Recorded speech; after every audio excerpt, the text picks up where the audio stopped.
Hello fellow leggers, you are joining us once again in North London at one of our most favourite theatres, the Almeida Theatre. Where you have been invited to join us to have dinner with the 45th President of the United States, Donald Trump. Donald Trump? That's how generous we are. In the play Shipwrecked. So stick around to hear our thoughts. And find out how many stars and whether it's break a leg or leg it.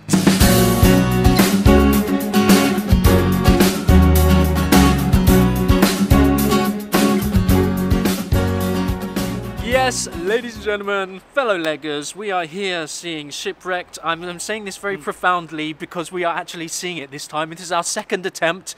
It's a long show, yes. So they've pulled the start time earlier. So the first time we came, we missed that. We were late. It's a 1:30 start, guys. For a matinee. If you're seeing this get here early, it's 7 PM for an evening. But do you know what? We see so much theatre, it's hard to keep up sometimes. Have you ever arrived at a theatre late or in the wrong day? Guys, you're not alone. Let us know down below because we've done it ourselves. Now, Shipwrecked is written by Washburn, who recently adapted Twilight Zone here at the Almeida, which is in town now. That's transferred to the Ambassadors. Our review just up there. You can, and also the play Mr. Burns, which had very mixed reviews a few years ago, but starred the wonderful Jenna Russell. This play, and all plays based on true events, are typically written retrospectively after the event has happened, so that the repercussions of that event can either be explored more depth in the play, or at least it gives the audience a sense of context. Not this time round, because Washburn has turned that on the head by writing about the still unfolding, and some might say imploding, Trump administration. Oh my goodness, that is big news of late. What with is it Michael Cohen being in kind of all the interviews and stuff going on? That stuff is deep. Yeah, who knows what's Donald Trump is gonna, like, seriously, this is unfolding as we speak. Yeah, so it's only be relevant today because who knows what's going to happen tomorrow. It might have all changed. It's sort of a discussion about how the USA got to the point that it's at now, where they're declaring national emergencies. I mean, I almost declared one when we turned up late, and I think Donald Trump probably would have done, just because they want to get this war. But oh my God, I can't. It's too much, guys. And this is going to be political. Absolutely. I mean, but I love politics in theatre. Okay, so what else do we need to know? The cast includes Fisayo Akiyade, who I absolutely adore, and I know that you're a big fan as well. We've seen him in quite a lot. He's doing very well. Very talented actor. Recently, we saw him in Antony and Cleopatra at the National. Yeah. Before that, we saw him in Barbershop Chronicles at the National. But you might know him from TV's Cucumber and Banana. If there's any Russell T Davies fans out there, and we're celebrating 20 years of Queer as Folk. You know, it's been 20 years since Queer as Folk happened. What? That's crazy. Now that's scary. Yeah, and that was sort of a follow-up to that series. Great series.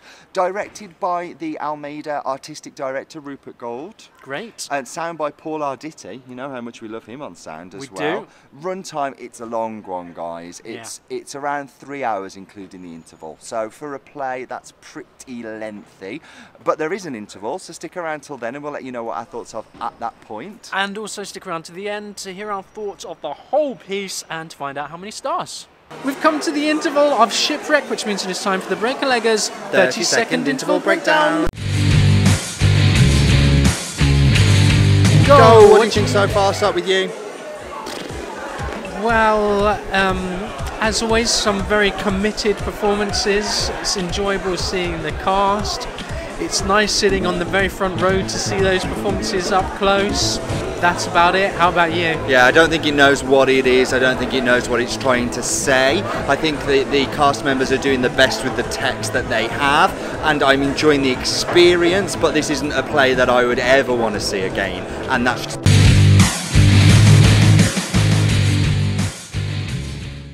We have come to the end of Shipwreck here at the Almeida Theatre.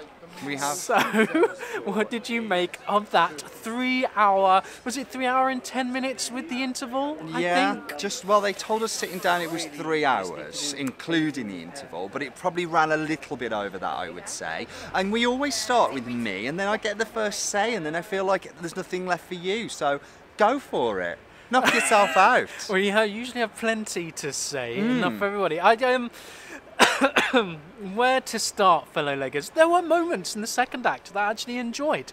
There are some monologues around race that, in isolation, I thought that was a damn good monologue in terms of the text. Yeah. And one of them almost got an ovation from the audience as well. Bit I was of a like, smattering of yeah, I clap. thought, you know, I could see that. A smattering of clap. I started to applaud that. So, in the writing, there was real isolated moments. But boy, did you have to wade knee deep through a load of crap to get to them, because I totally agree with you. I drew them in isolation. And then this is obviously where Leg Assignment takes over.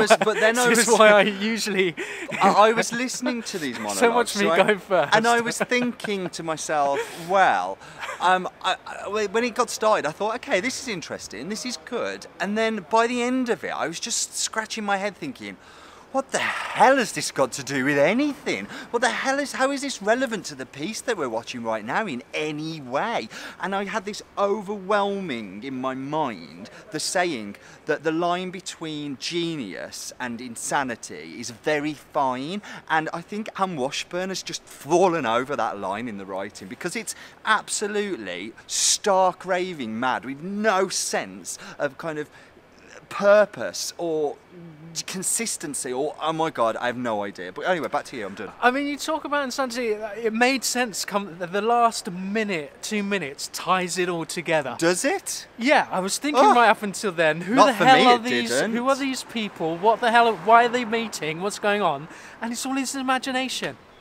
That's all it is. Was that what it was? Did you not get that? No. Okay, it's all in his imagination. He's imagining these people in this space, and these are the conversations they would be having when he is revisiting the barn of where he lived with his father. Oh, okay, and his father's yeah. Did you miss that bit? Yeah, now you've said it, I sort of see it, but it was so Up until that buried. moment, I was literally like, what the hell But the is point going is, they on? weren't. He had such an awful imagination, because the conversations they were having were awful. They were just boring and pointless, and I didn't care a single iota about the characters. Yeah, and then in terms of writing, it was really nonsensical. Do you know what? We just dropped into these moments, and some of it was poetic but not good poetry. Some of it was direct, and then you're but like, not direct okay, enough. I know what this person is talking about. Another of it was so obscure.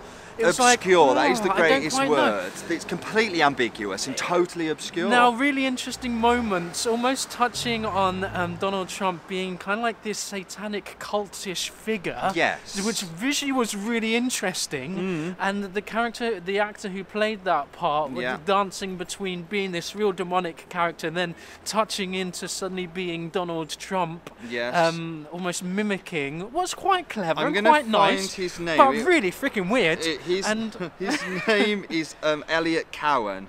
Yeah, I mean, he was great. The whole cast actually was very good. Yes. This is a talented, committed cast. I say committed, but they're a talented cast. You can tell that there is class. It's just a shame they've in been that cast. lumbered with this really dodgy play. I mean, the only other Washburn that I've heard of that wasn't a Twilight Zone, which is an adaptation of a TV show, was Mr. Burns, and that was completely Marmitey. And those that hated it said that it was obscure and it sort of made no sense, and all of these things that I feel about this. That is her writing. Somebody stop her.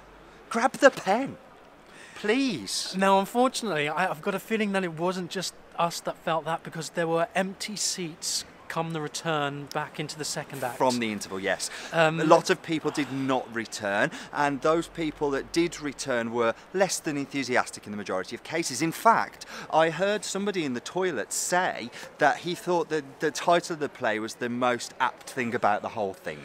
I'm still not entirely sure how it links. Maybe that's what we were heading into. Anyway, cast-wise still, I did love the lead actor, who is this one. Fisayo Akinade. Yeah, I thought he worked very much in isolation on his own, just monologues. The second act monologues he delivered really well, and I really enjoyed his work. He's a brilliantly talented actor, and it's a completely different role than he had in Antony and Cleopatra, and he just goes to show the breadth of ability that he has. He's a talented guy. I can't wait to see what he does next. I would also say there was a sort of slightly older ex-hippie kind of character that was very good. Let me see if I can find the Almeida. Just please put photos next to... Don't make it easy for us. You don't make it easy for us when looking through Names the programme. are somewhere, but with no photos. Yeah, and then I have to hunt through everything. Tara Fitzgerald. She was fantastic. Lovely husky tone. Yeah, just loved I listening love a good bit of tone. her. I just thought that her character was believable. She was sort of irked. She was my sort of spirit animal at times, where her patience was really thin. Do you know what I mean? Like, she was like, get to the point. Like, my patience is worn out here, and I'm like that most of the time about most things. Really, Lego Yeah. Simon? I've never noticed that about you. You're playing my spirit animal there, Tyler. Well done, you really were. Who else did we particularly enjoy? The whole cast was good. I mean, you like Adam James. He was in Dr. Foster, TV's Dr. Took the words Foster. around. So it's always Yeah. a pleasure seeing him on stage. He's Yeah. a real committed actor. Yeah, I I mean, like good. him a lot. Yeah, but I mean, the question here is, could Rupert Goold, artistic director here at the Almeida, have done anything with this to make it I don't think better? he could have. I think he did his best. The set was interesting. Yeah, I mean, you're all Almeida-esque. sat around a table centrally, you're in the Which round, it's moves a in the dinner table, round. it revolves. You've got lovely lights coming up through. You've got a central kind of illuminated light as well. You've got a back piece. Lovely You've use got of lights projection. coming up through the ceiling. And do you know what? The projection was Sound. sensational, actually. I'd go so far as to say it was the most interesting thing about it by a country mile. And that projection, video design, Luke Halls, it's poor Arditi on sound. I was going to say the sound design was good. Max where it came Perryman in. as the composer. I liked at one moment we had a little bit of Police's Don't Stand So Close to Me, just like the chords here and there. I don't know if you picked that out. No. They talk about music a lot in this, and then what music means to the central character who's sort of narrating the piece in sort of a way. But I thought that was a very interesting kind of touch of directorial creativity. Yeah, I'm just not sure what he could do with it. Just 'cause can't. I mean, other than send it back to Anne Washburn, just because she's done one thing, a couple of things here, you don't have to say yes all the time. Like, please don't. It tries to touch on commentaries of race, and those monologues do touch on race. It tries to touch on Donald Trump and whether people made the right decision, whether he's the Antichrist, whether they should have voted for Trump. Maybe is what we need right now because in a weird, the whole twisted system- sort of way to but shape never things in a up, but- direct way. No, it never it comments never on that. answers any questions, does And it? it even knows itself in kind of saying pieces nowadays don't tackle things directly, so then it starts to tackle it directly, but then it didn't. Well, and this is the it's gamble very confusing. Here. The gamble here is you can't write a piece about a political time and place without the benefit of hindsight and letting it sit and it having resonance. And they mention that in the play. And I think what Anne Washburn is trying to do is go, yes, you can, but unfortunately all she's proven is, no, you bloody can't. Well, I'm no, sorry. I think you can. Well, she but can't. you just need to do it in a better way. I mean, just maybe do it in you a better can. way. Don't make it She all... can't. No, that's what it just felt like. It felt like a jellyfish on your face. jellyfish on the face. That's the quote for Twitter, isn't it? This plays like a jellyfish on your face. Well, talking of which, you're probably wondering how many stars we are going to give Shipwreck, currently playing here at the Almeida Theatre. Sorry, was that Shipwreck? Shipwreck. Oh, sorry, P. For this piece, we are going to give... Uno. Just the one star for this piece. Yeah. That's The performances are great, but I mean, the staging they're is great trying and actors. it's interesting. You'd expect they just that. can never get anywhere with it because it The doesn't writing. lend itself to being any bloody good. yeah. Well, I can't formulate a more sort of. I want to be more articulate than that, but there's just nothing left, guys. I've had 3 hours of it now. I just want to forget 3 about hours. it. What I would say is, please come and see this production because I'm pretty sure it'll be the only professional production of this play that is ever staged. But hey, I would be quite confident of that. yes. Yeah. Yes. So I mean, this is your chance. This might rather be your only chance. But that's just what I think. It's just what I think. Let us know what you think if you come and see it. We love reading your comments. Yeah, we've had some really great ones recently, so thank you for all those. We do read them all, we try to like them all, we won't like them until we've read them, we're not just going through the motions. It's all about Tom Hiddleston and Betrayal, Do you know what else Pinter. I really loved? I want to give a Breaker-Leggers nomination. Oh. To the front of house staff at the Almeida Almeida. Theatre. No, I always say it's There we not just go. tonight, but I always say it. They're a bloody good group here. They are accommodating. They look after their patrons so well. They do. And I always have something positive to say about them, and tonight was no exception. So thank you for that. Thank you, Adriana. We met you tonight, who works at the Almeida. You were wonderful, and you do a great job here. All of you, keep up the good work. So there's a silver lining for here at the Almeida Yes. Theatre. And hey, Reasonably let's theatre. pave the way with our nominations as we keep doing. Absolutely. But yeah, well, I hope to hear from you again soon. subscribe if you want to see more of us, because we'll see you in the bad theatre, so you don't have to, guys. We're the Break-A-Leggers. And we'll catch you again soon. Bye.